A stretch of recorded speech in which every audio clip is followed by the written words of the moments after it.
दोस्तों डीएसएसबी में निकाली गई जेल वार्डर की वैकेंसी का फॉर्म कैसे फिल करेंगे, स्टेप बाय स्टेप मैं आपको जो एक लाइव फॉर्म फिल करके बताऊंगा ताकि आपको फॉर्म फिल करने में किसी प्रकार की मिस्टेक न हो। आपने 12वीं पास किया हुआ है तो आप जो है जेल वार्डर यानी प्रिजन डिपार्टमेंट जो है दिल्ली का, उसके लिए फॉर्म को अप्लाई कर सकते हैं। अच्छे खासे पद है। हालांकि वैकेंसी जब आप देखेंगे तो उसमें वेरियस कई प्रकार के अलग अलग पद है। जैसे आप देखेंगे मलेरिया इंस्पेक्टर है, आयुर्वेदिक फार्मासिस्ट है, पीजीटी इंजीनियरिंग ग्राफिक है, पीजीटी इंग्लिश टीचर की बहाली है। इसी तरह से देखेंगे तो अलग अलग जो है यहाँ पे आपको दिया गया है। इसी क्रम में देखेंगे वार्डर की वैकेंसी है, ओनली मेल कैंडिडेट्स फॉर्म भरेंगे 1676 पदों पे, और इसमें सिर्फ 12th पास यहाँ पे आपको बोला गया है। तो आप यहाँ पे जो है फॉर्म को अप्लाई कर सकते हैं जो आपका जेल वार्डर की वैकेंसी है। यहाँ पे देखिए ओनली 12th पास। तो आप इस भर्ती के लिए फॉर्म कैसे भरेंगे, या अगर आप डीएसएसबी में से इसमें से किसी पद के लिए फॉर्म भरना चाहते हैं तो कैसे भरेंगे, इसकी पूरी इंफॉर्मेशन आपको जो इस वीडियो में बताएंगे। कैसे फॉर्म भरना है स्टेप बाय स्टेप एक लाइव फॉर्म फिल करके बताने वाले हैं। मैंने आपको जो अप्लाई लिंक डिस्क्रिप्शन बॉक्स में प्रोवाइड कर दिया है,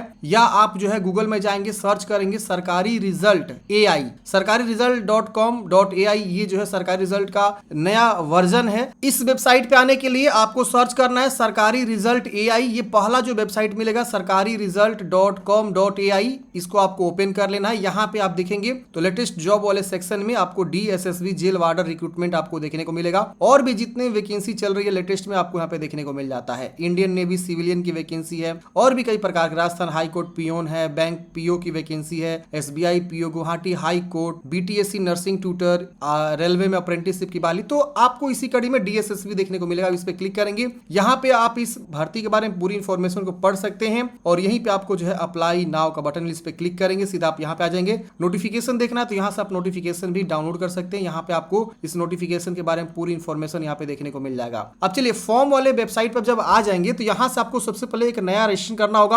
ये देखिए क्लिक फॉर न्यू रजिस्ट्रेशन, आप इस पे क्लिक करेंगे। यहाँ पे आपको जो है ये बेसिक सा जानकारी आपको भरना होगा और सबमिट करना होगा। कैसे भरना ये समझ लीजिए ताकि आप इसी प्रकार से अपना रजिस्ट्रेशन को कंप्लीट करेंगे। अगर आपके पास पहले से डीएसएसबी के वेबसाइट पर रजिस्ट्रेशन पड़ा हुआ है तो आप सीधे लॉगिन करेंगे, लॉगिन करके जो है आप फॉर्म को अप्लाई करेंगे। आपको यहाँ रजिस्ट्रेशन करने की आवश्यकता नहीं है। यहाँ पे अपना पूरा नाम लिखेंगे, अपना नाम को दोबारा लिखेंगे, फिर यहाँ पे डेट ऑफ बर्थ लिखेंगे, दोबारा डेट ऑफ बर्थ को यहाँ से चूज कर लेना है कैलेंडर से, फिर यहाँ 10वीं क्लास का रोल नंबर, फिर दोबारा 10वीं क्लास का रोल नंबर, यहाँ पे आपको पासिंग ईयर बताना है, फिर दोबारा पासिंग ईयर बताना है, यहाँ पे अपना जेंडर बताना है, मेल फीमेल, दोबारा जेंडर बताएंगे, यहाँ अपना नेशनलिटी चूज करेंगे जो कि इंडियन रहेगा, यहाँ फादर्स नेम, दोबारा फादर्स नेम, फिर यहाँ पे जो है मदर्स नेम, फिर दोबारा mother's name, doctor, professor, Shrimati, ये सब आपको नहीं यूज करना है, ध्यान रखना है। यहाँ स्पाउस नेम, मतलब अगर कोई लेडीज है मैरिड है अपने पति का, हस्बैंड का नाम लिख सकती हैं, और यहाँ पे मोबाइल नंबर लिखेंगे। उसके बाद से यहाँ पे दोबारा मोबाइल नंबर को लिखना है, फिर यहाँ पे ईमेल एड्रेस को लिखना है, फिर दोबारा ईमेल एड्रेस को लिखना है, और गेट ओटीपी पे क्लिक करना है। जैसे आप गेट ओटीपी पे क्लिक करेंगे आपके ईमेल पे भी ओटीपी जाएगा,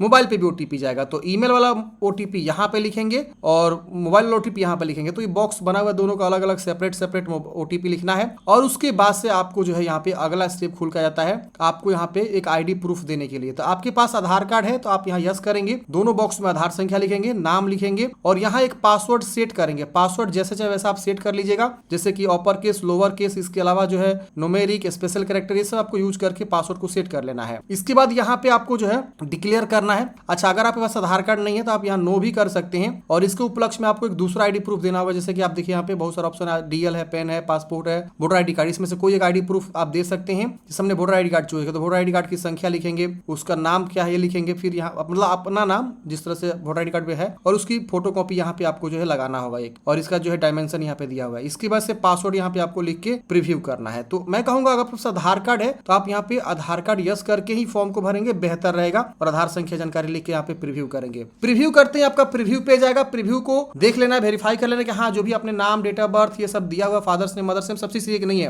अगर कहीं गलती है तो उसको सुधारिएगा, नहीं तो सबमिट करेंगे। यहाँ डिक्लेयर करके प्रीव्यू देखने में सबमिट करेंगे तो आपका यहाँ पे जो है फॉर्म सबमिट हो जाएगा, और आपका रजिस्ट्रेशन जो है यहाँ पे कंप्लीट हो जाएगा। तुरंत जो है रजिस्ट्रेशन आईडी आपका शो कर देता है। अब आप उसे नोट कर लेंगे। अब क्या करना है फ्रेंड्स, आपको लॉग इन करना है। तो यहाँ से बैक आ जाएंगे, और यहाँ देखिए क्लिक टू साइनिंग, साइनिंग पे क्लिक करते हैं। यहाँ पे आपको देखिए साइनिंग करने के लिए अपना डेट ऑफ बर्थ लिखना होता है, यहाँ रोल नंबर लिखना होता है मैट्रिक का, फिर पासिंग ईयर, और जो आपने पासवर्ड बनाया वो लिखना होता है, कैप्चा कोड भरना होता है। साइनिंग वाले ऑप्शन पे क्लिक करेंगे तो आप यहाँ पे लॉग इन हो जाएंगे। लॉग इन करते हैं फ्रेंड्स, आपका जो रजिस्ट्रेशन का डिटेल्स है वो यहाँ पे आपका शो होता है। अगर आप चाह रहे हैं यहाँ पे कुछ जो है मोबाइल नंबर चेंज करना, ईमेल आईडी चेंज करना, तो आप अभी भी समय चेंज कर सकते हैं। अब यहाँ पे देखिए आपको जो इस प्रकार से अप्लाई फॉर न्यू एप्लीकेशन का ऑप्शन मिलता है, आप इस पे क्लिक करेंगे। देखिए ये डैशबोर्ड आपको हमेशा मदद मदद करने वाला है आगे फ्यूचर में भी। तो इसलिए पासवर्ड आपको जो है संभाल के रखना है। और देखिए यहाँ जब भी एडमिट कार्ड आएगा तो यहीं से आपको एडमिट कार्ड भी, आंसर की भी, सारा चीज यहीं से आपको जो है होगा। तो आपको ये पासवर्ड संभाल के रखना है। चलिए अप्लाई फॉर न्यू एप्लीकेशन पे क्लिक करेंगे तो यहाँ पे जितनी वैकेंसी चल रही है उस सभी वैकेंसी का जो है एडवर्टाइजमेंट आपका शो करेगा। जैसे आप देखेंगे वार्डर की वैकेंसी यहाँ पे आपको देखने को मिल रही है, इसके सामने अप्लाई नाउ का बटन अप्लाई करेंगे। जिस भी पद पे फॉर्म भरना चाहते हैं उसके सामने अप्लाई नाउ का बटन है, आप उस पर क्लिक करेंगे, उस पद के लिए आप अप्लाई करना शुरू कर देंगे। आप चाहे तो मल्टीपल पोस्ट के लिए भी फॉर्म भर सकते हैं। जैसे मान लीजिए आपने वार्डर के लिए अप्लाई कर दिया, फिर उसके बाद से आपको अप्लाई करना मलेरिया इंस्पेक्टर के लिए, तो पहले आप वार्डर के लिए अप्लाई कर दीजिए, फिर उसका प्रिंट आउट निकाल लीजिए और उसके बाद से आपको दोबारा लॉग इन करके यहाँ पे मलेरिया इंस्पेक्टर के लिए अप्लाई करना होगा। तो ऐसे आपको फॉर्म को भरना है। चलिए हम यहाँ वार्डर के लिए अप्लाई नाउ पे क्लिक करते हैं।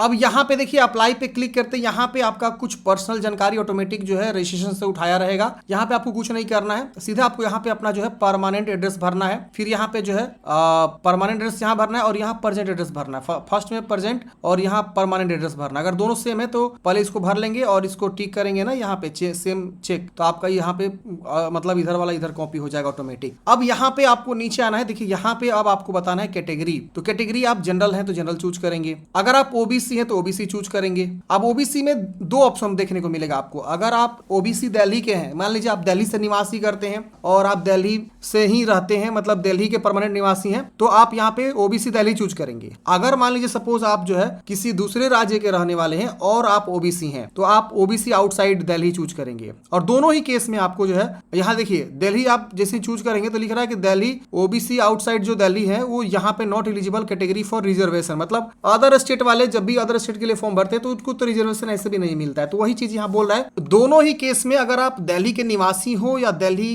के बाहर के हो तो भी आपको यहाँ पे जो है अपना जाति की जानकारी देना होगा, भले आप ओबीसी हो, SC ST हो, EWS हो। मैं आपको दिखाया तो मान लीजिए हम यहाँ पे SC चूज करते हैं तो यहाँ देखिए लिख रहा है कि आउटसाइड दिल्ली रिजर्वेशन के लिए एलिजिबल नहीं है। हम ओके करेंगे। यहाँ पे जो है देखिए जाति सर्टिफिकेट मांग दिया और सर्टिफिकेट इशू स्टेट मांग दिया और इशूइंग अथॉरिटी मतलब कहां से आपने बनवाया और इशू डेट यहाँ मांग दिया। तो ऐसे आपको बताना ही पड़ेगा, ठीक है ना, भले आपको रिजर्वेशन मिले या ना मिले। आज जनरल के लिए ये ऑप्शंस आपको नहीं मिलेंगे, बाकी सबके लिए ये ऑप्शंस आपको देखने को मिलेंगे। अब यहाँ पे सब कैटेगरी अगर कोई है, इफ एनी है यहाँ पूछ रहा है, तो ही आपको चूज करना है इसमें से। जैसे आप स्पोर्ट्स पर्सन है तो इसको टिक कर लेंगे, एक सर्विस में है तो इसको टिक कर लेंगे, नहीं है तो इसे छोड़ दीजिएगा, ठीक है ना। यहाँ पे आपको जो फिजिकल स्टैंडर्ड रिक्वायर्ड है ये आपको मैंडेटरी है। यहाँ पूछ रहा है कि यस, आपको यस कर देना है। नहीं, यहाँ पे हिल एरिया के लिए ऑप्शन है I am eligible and availing relaxation in the physical standard for hill area. अगर आप हिल एरिया से आते हैं तो आप यस करेंगे, वरना इसे आप नो ही रहने देंगे, ठीक है ना। और यहाँ पे आपको देखिए हाइट में इतना आपको चाहिए ही चाहिए, भले किसी भी कैटेगरी से आता हो। हिल एरिया वाले से जो आते हैं उनको यहाँ पे छूट मिलता है, इसलिए यहाँ पे यस करवा रहा था। इसको आपको एक्सेप्ट कर लेना है। फिर यहाँ पे आपको जो है पूछ रहा है कि डिवाइडेड बाई एनी बोर्ड, किसी बोर्ड से निष्कासित किया, नो कर देना यहाँ पे और यहाँ डिक्लेयर करके इसे सेव एंड नेक्स्ट कर देना है। अब अगले स्टेप में यहाँ पे आपको जो है ना डॉक्यूमेंट्स अपलोड करना है। देखिए डॉक्यूमेंट्स में आपको ना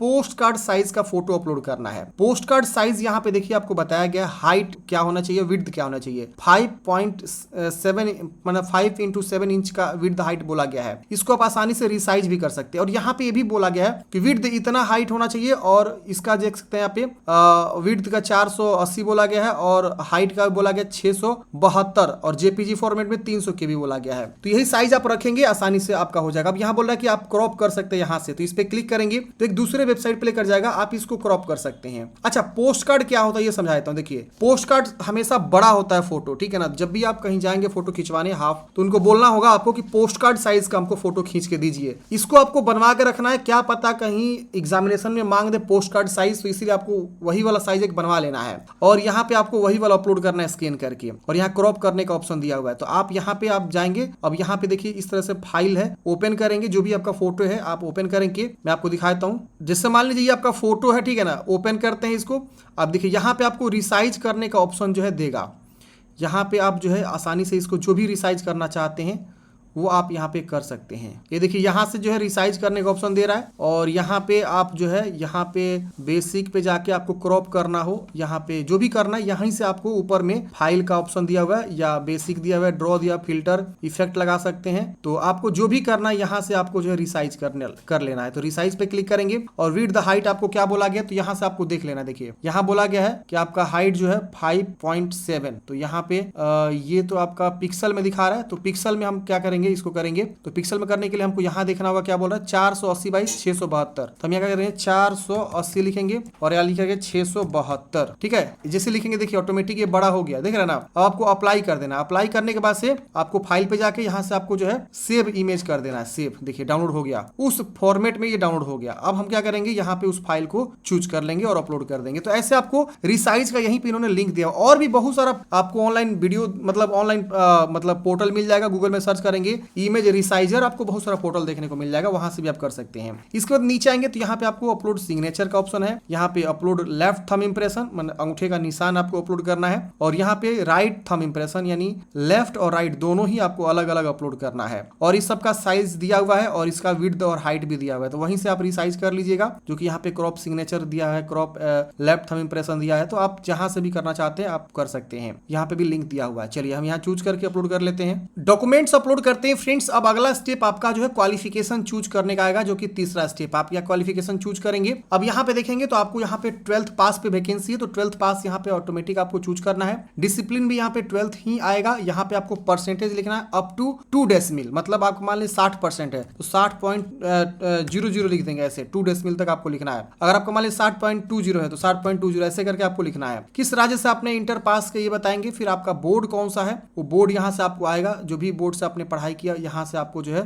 चूज कर लेना। मान लीजिए यहाँ पे आपका बोर्ड नहीं शो करो तो आप अदर चूज करके और उस बोर्ड का नाम लिखेंगे। तो मैं यहाँ पे BSCB क्या करूंगा पटना लिख दूंगा इस तरह से, ठीक है ना। तो आपको यही इसी तरह से क्या करना है, अपना जो है जानकारी को भरना है। अब थोड़ा सा इधर करेंगे, इधर साइड में। तो यहाँ पे देखिए यहाँ पे पूछ रहा है पासिंग मंथ और ईयर, तो यहाँ पे आपको पासिंग मंथ ईयर बता देना कि आपने कौन से ईयर मंथ में आपने जो है 12th पास आउट किया हुआ है। तो यहाँ से आपको ऑप्शंस मिल जाते हैं इस तरह से आपको जो चुनाव करने का। फिर यहाँ पे इंसर्ट है, इंसर्ट पे क्लिक करेंगे, देखिए इंसर्ट हो जाएगा। अब यहाँ पे do you want to finally save, आपको यस कर देना है, ओके करना। और आप क्वालिफिकेशन ऐड करना चाहते हैं, देखिए ऐड का सेक्शन बना, ऐड कर सकते हैं। मैं इसे ही बस ऐड कर लेता हूँ, डाटा सेव हो गया, ओके करेंगे। अब यहाँ पे फिर से आपको नेक्स्ट कर देना है। नेक्स्ट करते हैं, देखिए आपका इस प्रकार से जो है एप्लीकेशन का प्रीव्यू आ गया। प्रीव्यू को अच्छे से चेक करिए कि जो भी आपने जानकारी यहाँ पे दिया वो सब चीज आपने सही दिया हुआ है। अगर इसमें कहीं कुछ गलती है तो आप यहाँ edit qualification, edit photo signature या एडिट यहाँ पे पर्सनल डिटेल्स का ऑप्शन है, आप यहाँ पे एडिट कर सकते हैं। फिर इसको डिक्लेयर करेंगे और यहाँ पे भी डिक्लेयर करना है। फाइनल सबमिट एप्लीकेशन का मिलेगा ऑप्शन, आप इस पे क्लिक करेंगे और देखिए आपका जो है एप्लीकेशन वार्डर के लिए जो है अप्लाई हो गया। यहाँ देखिए फाइनली सबमिटेड, आपका एप्लीकेशन नंबर भी यहाँ पे दिखा दिया, आपको ओके कर देना है। ओके करते हैं फ्रेंड्स। अब देखिए आपका फॉर्म फाइनल सबमिट हो गया। अब आपको प्रिंट आउट निकालना है, तो इसके लिए यहाँ पे देखिए सबमिट फाइनल एप्लीकेशन का ऑप्शन मिलता है, आप इस पे क्लिक करेंगे